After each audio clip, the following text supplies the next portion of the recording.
Welcome to class 9 of Secretarial practice. In this class we are going to study the kinds of companies under Companies Act 2013 or the types of companies. So according to section 2 subsection 20 of Companies Act 2013, a company is a company formed under the Companies Act 2013 or under any previous act relating to the companies. Okay, so all these things we have already dealt, right? So there are some kinds of companies, various kinds of companies that can be formed under the Companies Act 2013. So you may go through this chart. So there are various types or basis: on the basis of incorporation, on the basis of liability, on the basis of control, transferability of shares, and then others. Okay, so these are the following kinds of companies that can be formed under Company Act. So we'll discuss one by one in detail. The first is a type of company on the basis of incorporation. So it says statutory company. So what is this statutory company? So company these companies are constituted by the special act of parliament or state legislature. These companies are formed mainly with the intention to provide the public the services. So the company which is formed and registered by the special act of legislation, so this we call it as statutory company. And the objectives, duties, liabilities, powers of the companies are laid down by the act, so which creates it. Okay, so it is incorporated on the by the special act passed either by the central or the state legislature. So company intended to carry on some business of national importance or formed this way, so to provide services to its citizens. So for example, we can take RBI formed under RBI Act 1934. Okay, so the next is our registered company. So what is this registered company? So such companies come into existence when they are registered under the Companies Act and the certificate of incorporation is granted to it by the registrar. Okay, so company registered under the Companies Act. So we are specially dealing with the Companies Act 2013 or any existing act. So it is governed by what? It is governed by the Company Act 2013. Okay, so these are the companies which are incorporated with the registered or incorporated with registered of the company under the provisions of Companies Act. So who is the registrar here? The official responsible to register or to the register of office, we call him as a registrar. The next is your chartered company. So what is this chartered company? So these companies, such companies which comes into existence when they are registered under the Companies Act, a company associated with the investors or the shareholders and granted rights by the royal charter, we call it as chartered company. Okay, so in simple, the head of the state, so like your king, queen, etc., so they are going to grant some special sanctions to form the company to take up some commercial business activity. So the company enjoys exclusive power, but it should act as per the royal charter. Okay, so these companies are formed under the royal charter of a company or by a special order of a king or queen. So East India Company formed by the royal charter of a Great Britain. So such a company derives its nature on the basis of charter under which they are formed. So next is based on the liability. So based on the liability, we can say the company limited by shares. So company limited by shares, what does it mean? So it says that a company that has a liability of its members limited by memorandum to the amount if any unpaid of the on the shares respectively held by them is termed as a private is termed as the company limited by the shares. Okay, so liability of the shareholders who are there to the creditors of company so is limited to the capital so that is originally invested. So it is the company in which the liability of the members is very limited, so they are only liable for the unpaid value of the shares so that are held by the members. So the unpaid amount can be called upon any time due to during the lifetime or during winding up of the company. So if the shares of the members are fully paid, so their liability will be normally nil. Okay, the liability is based on the numbers of shares what they are going to hold it. The next is company limited by guarantee. Company limited by guarantee is a company that has a liability to its members limited to such amount as a member may respectively undertake by the memorandum to contribute to the asset of the company in the event of being wound up. So what happens here? In such company, a liability of the shareholder is limited to the amount of guaranteed or invested by the shareholders towards the assets of the company in the event of winding up. The amount which is guaranteed can be only demanded at the time of winding up. Okay, hence it is reserve capital. Such companies are generally formed to promote what? Science, commerce, arts, sports, etc. And they are not a profit making company. So if you want to understand in a simple, a company without the shareholders but it is owned by the members called guarantors. So who are going to agree to pay the nominal value in the event of the beginning of at the time of company is going to wind up. But the thing interestingly is whatever they are going to contribute at the end of the company or at the winding up of the company, but that will be agreed at the beginning itself. So it is taken, right? So by the memorandum it is given. So by the memorandum means memorandum is prepared at the beginning, right? So it is decided in advance, so how much they are going to contribute at the end. The next is unlimited company. So what is this unlimited company? So no limits, right? Unlimited means no limits on its liability. As it is based on the liability, unlimited company means the liability of the members doesn't have any limit. So the members are liable based on their respective interest in the company. Okay, based on their respective interest on the company. A company having no limit on the liability of its shareholder is unlimited company. So thus the liability may extend to the personal property of the shareholders in case of the company is not able to satisfy their claims at the time of winding up. So this liability of member is like a partnership where they have to contribute according to their ratio of amount invested in the company. And the next is a type of company on the basis of number of members.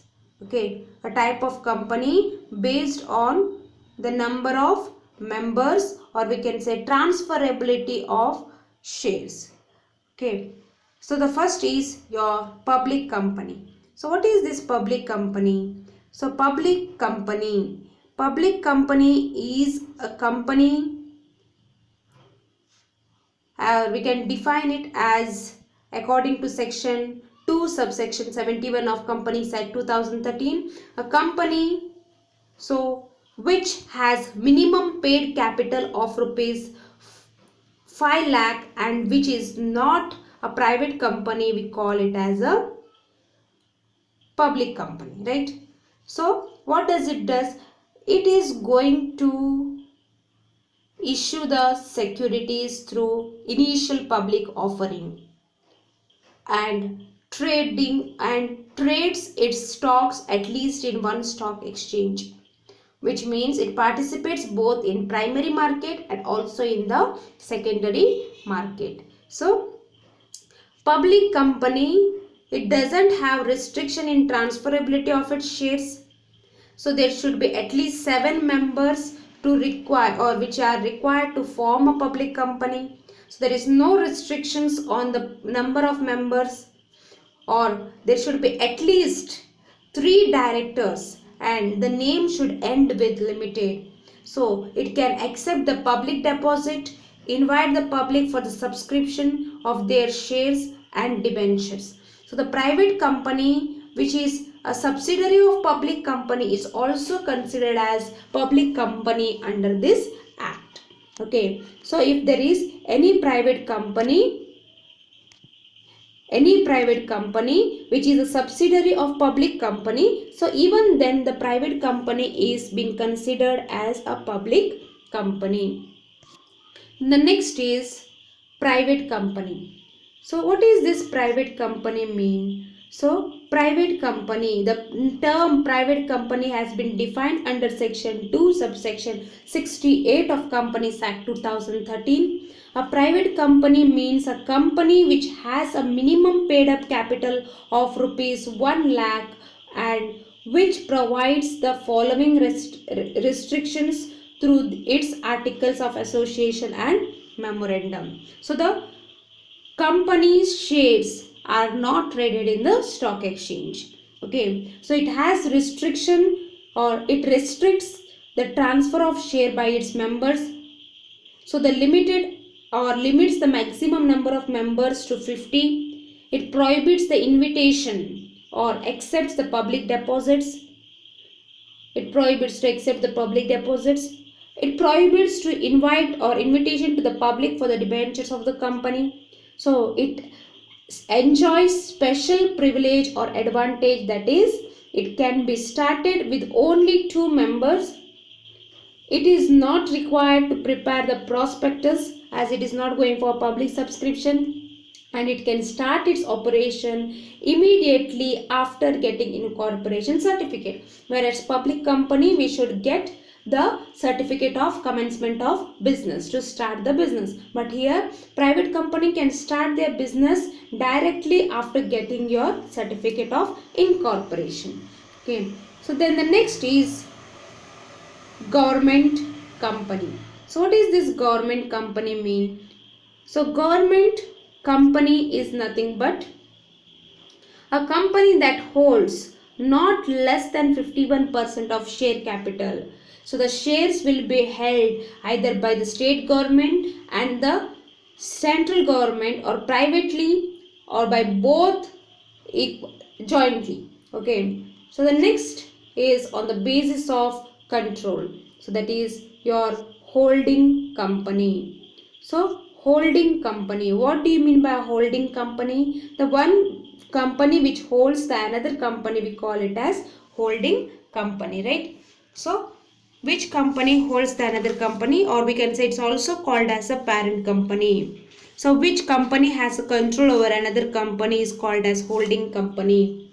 So where one company controls the management of another company, the former is called the holding company and the later covers which of the control or which the control is exercised, that is termed as your subsidiary company.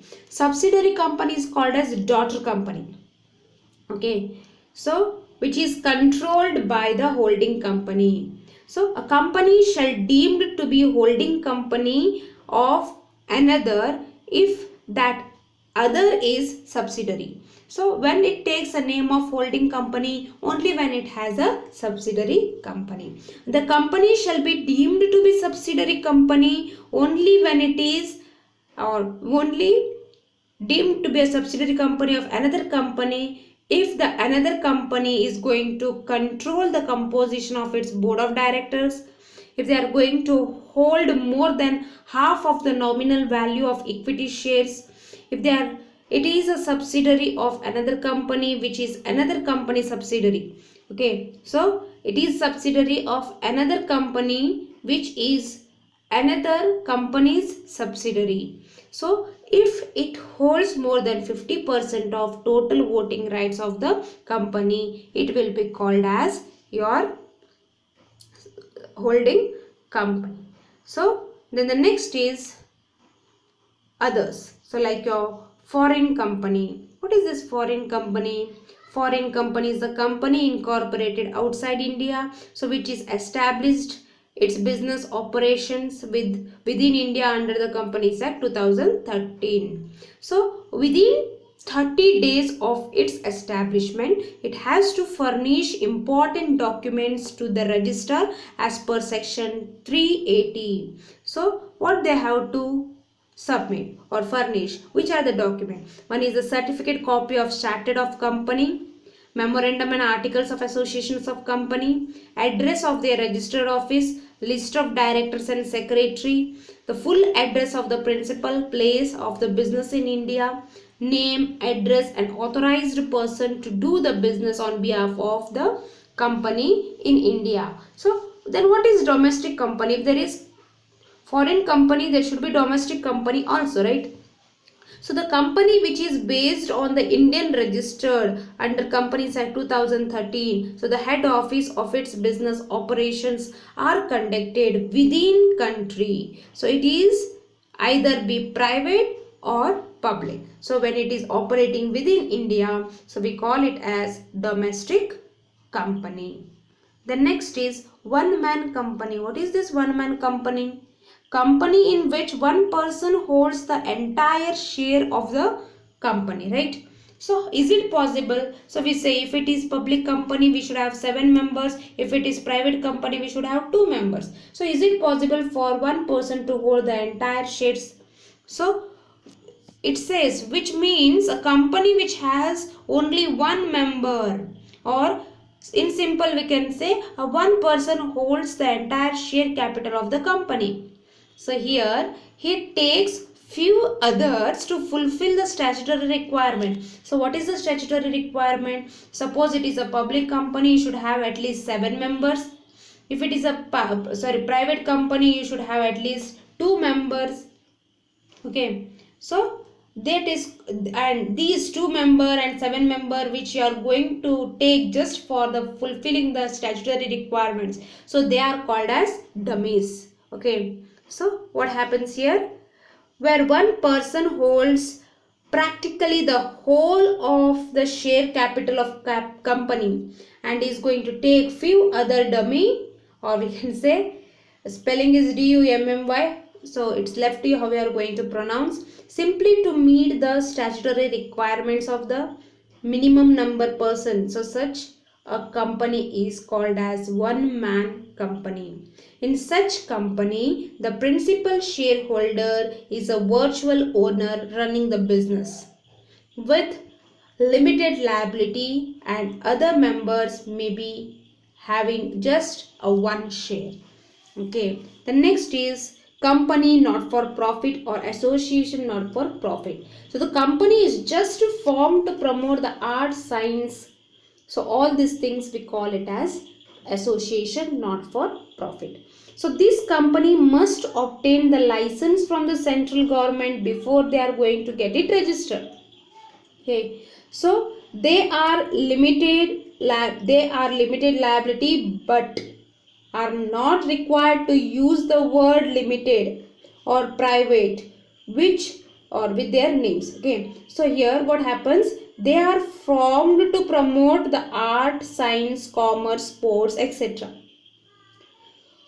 Profits are applied towards its objective and not distributed among its members. So it enjoys the various exemptions of registration. So it does not pay stamp duty or registration of memorandum and articles of association. So it can be formed without the share capital also. So just like your company limited by guarantee, right? So just company limited by guarantee. So it need not have any share capital. So government can revoke license anytime by giving a notice. So these are the types of companies or the kinds of companies according to Companies Act 2013. Thank you.